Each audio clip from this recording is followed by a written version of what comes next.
E agora eu queria falar de uma coisa que é um assunto que, cara, eu acho que da Bíblia é um dos assuntos que eu mais estudei, que é escatologia, que são os tempos Finais. finais. O que está acontecendo? A gente está vivendo os tempos finais, há sinais, segundo a Bíblia, proféticos, e a gente não falou dessa pedra Ah, tá. Isso também. aqui é uma coisa simples. Depois eu falo Tá dela. bom.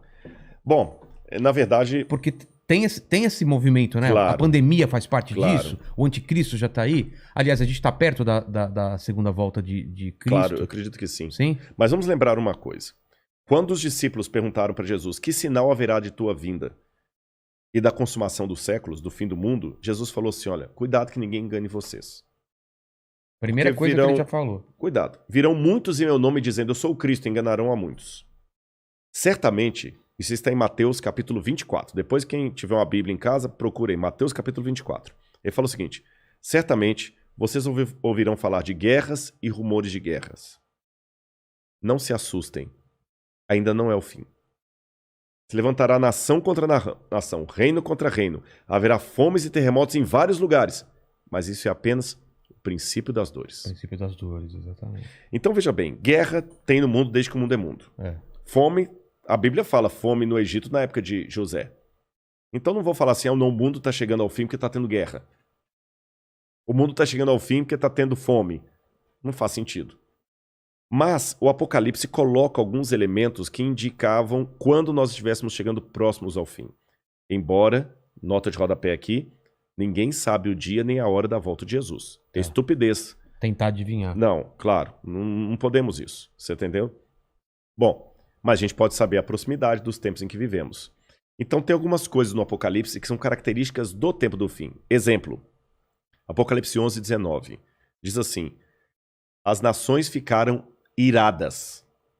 Chegou, porém, o juízo de Deus e o tempo determinado para ele dar o prêmio aos seus santos e aos profetas, e o tempo para destruir os que estão destruindo a terra. Ora, na época de Cristo não tinha como destruir a terra. O Apocalipse estava fazendo uma profecia de uma época em que a terra poderia ser destruída por seres humanos, coisa que na época do Apocalipse não tinha como. E ele fala depois das pragas de Deus que iriam cair. Essas pragas não caíram ainda, mas os vislumbres dela... Não caíram? Não. A peste não é... A do Apocalipse, né? É. Mas os vislumbres delas podem estar já batendo as portas. Quer um exemplo? Quer. Diz que um anjo derramou a sua taça sobre o sol, e foi-lhe dado queimar aos homens com grande fogo. Os homens se queimavam com um intenso calor e blasfemavam o nome de Deus que tinha autoridade sobre essa praga. Olha o problema da camada de ozônio, o efeito estufa, o que está acontecendo com o sol. O outro anjo derramou a sua taça sobre os rios e fontes d'água e mares, que se tornaram como sangue de morto. Sangue de morto não é vermelho, dessa cor. Sangue de morto é escuro, é fétido, é quase coagulado. Como é que tá Pinheiros, Tietê, Lagoa Rodrigo de Freitas, as águas do mundo? Poluição. As previsões é que até 2025 a guerra do mundo vai ser pela água. Fala do anticristo, que ia dominar o mundo inteiro de uma maneira algorítmica. Pacífica, porque é um algoritmo. O 666. O que é o 666? O que é o 666? Na época do Antigo Testamento, Deus deu algumas normas para os judeus. O povo do Oriente Médio, ele é muito simbólico, sabe? Ele tem muito esse lance do símbolo que aqui no Ocidente a gente perde. Então o judeu pode olhar, ele usa o paiot, que significa alguma coisa, o kippah, que é aquele chapeuzinho na cabeça.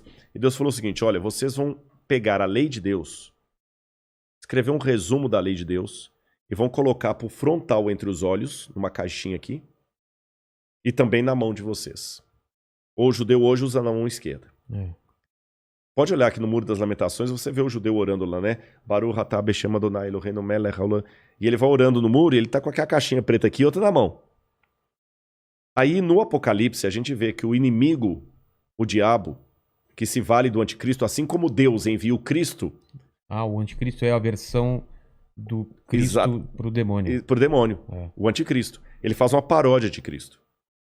Aí, como Deus no Antigo Testamento pediu aos judeus para ter a lei de Deus na testa e na mão, o anticristo coloca também um sinal, uma marca, na testa e na mão. Então significa uma época em que a lei de Deus vai ser questionada.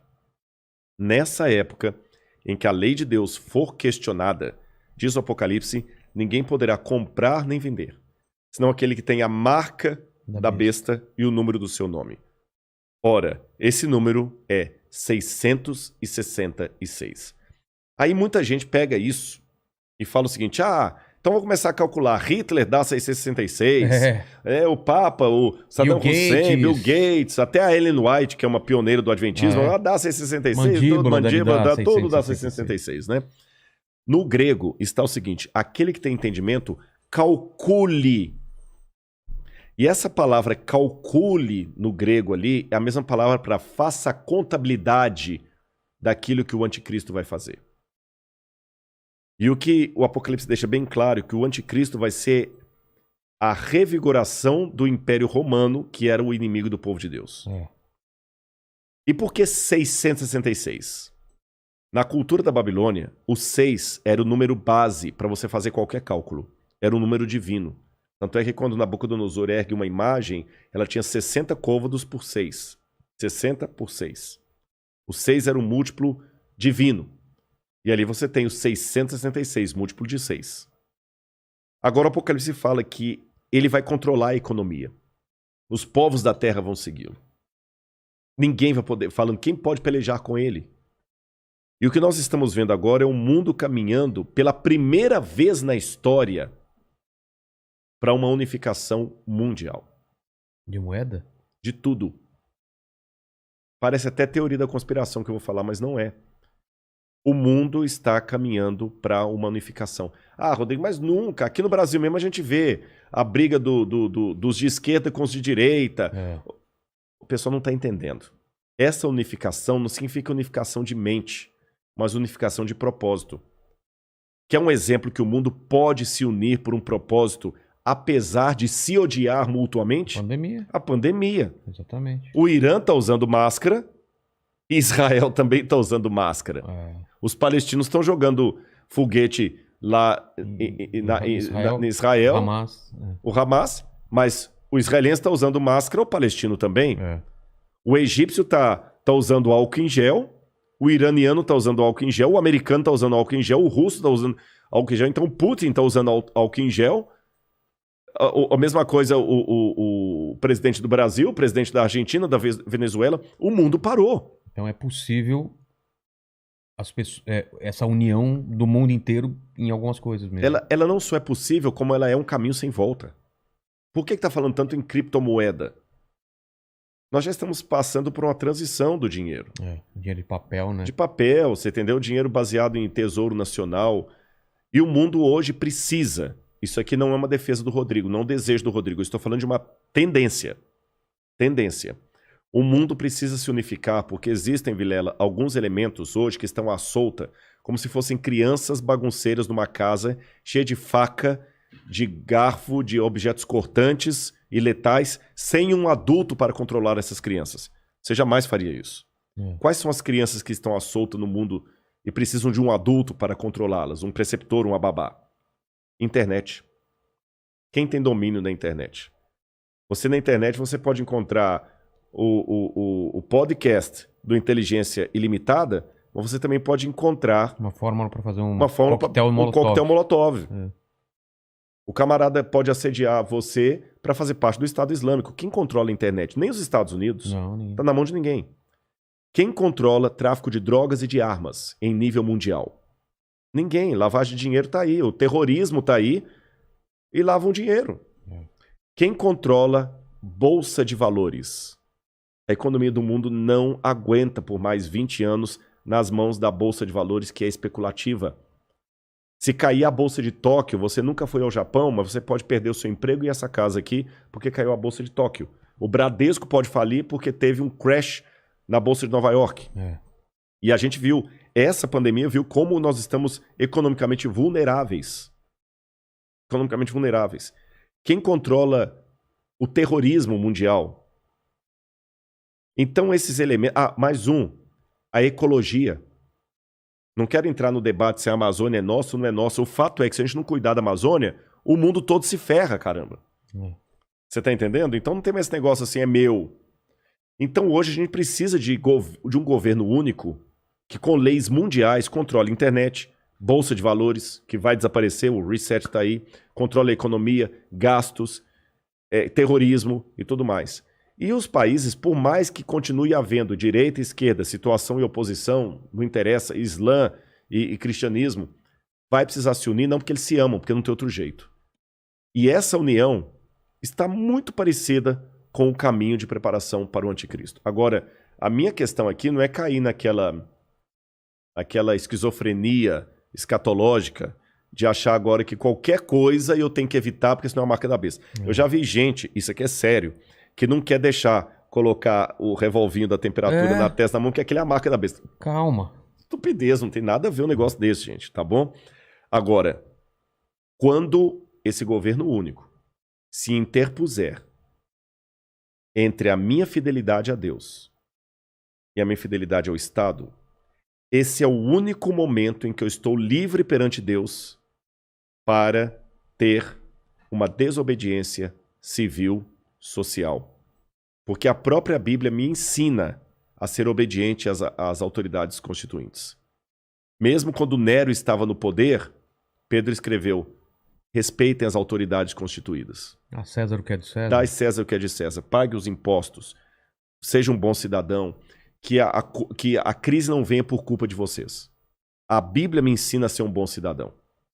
Porém, a própria Bíblia fala: quando o governo der uma ordem... A Bíblia não diz isso explicitamente. Diz assim, em termos filosóficos. Sim. Quando o governo der uma lei que vá contra os mandamentos da lei de Deus, como os companheiros de Daniel na Babilônia, enfrente a morte se preciso for, mas não ceda. Talvez essa seja a diferença de um teólogo apaixonado por Deus e pela Bíblia e alguém que simplesmente é um acadêmico livre.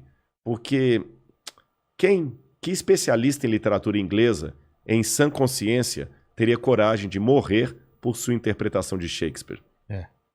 Mas a Bíblia é um livro que já levou muitos ao martírio para não abrir mão daquilo que a Bíblia ensina. Falou que a segunda vinda de Cristo está próxima. Mas, segundo os eventos, o anticristo chega antes. Chega antes. Ele antecede a volta de Jesus. E já está por aqui? Você acha? Eu acredito assim, lendo a Bíblia, o anticristo, ele é um poder, era o poder romano, porque João já falava lá, o anticristo já opera entre nós.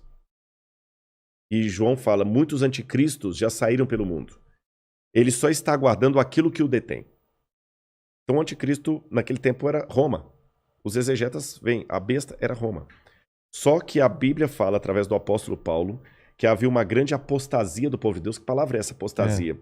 Eles abandonariam a fé, se uniriam a Roma, e Roma no futuro voltaria travestida de cristã, por isso que é o anticristo, nome que não aparece no Apocalipse, mas aparece nas epístolas de João. Tá. Anticristo, anti em grego, é aquele que toma o lugar de. Então o anticristo é aquele que toma o lugar de Cristo e vai dominar o mundo. Então a minha sugestão para todos é o seguinte, fiquem atentos às propostas governamentais. Qualquer coisa que não infrinja a minha fé naquilo que eu entendo pela Bíblia ser o correto, eu vou seguir. Eu vou me vacinar.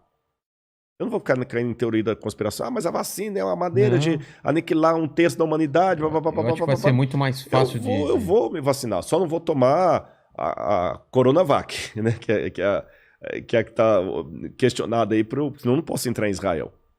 Mas eu vou me vacinar. Israel não aceita. Não aceitou. Muitos países da Europa não aceitam a Coronavac, né? Lamento o Butantan aí, mas a menos que mude o cenário, a Coronavac não está sendo aceita. A Pfizer, ou a Moderna, ou a outra, lá de Oxford. Essas são aceitas. Mas eu vou me vacinar. Você está entendendo? Agora, não vou cair em teoria da conspiração. Agora, o dia que houver uma lei que se interpuser entre a minha fidelidade e aquilo que Deus pediu de mim, aí eu estou disposto a enfrentar até a morte.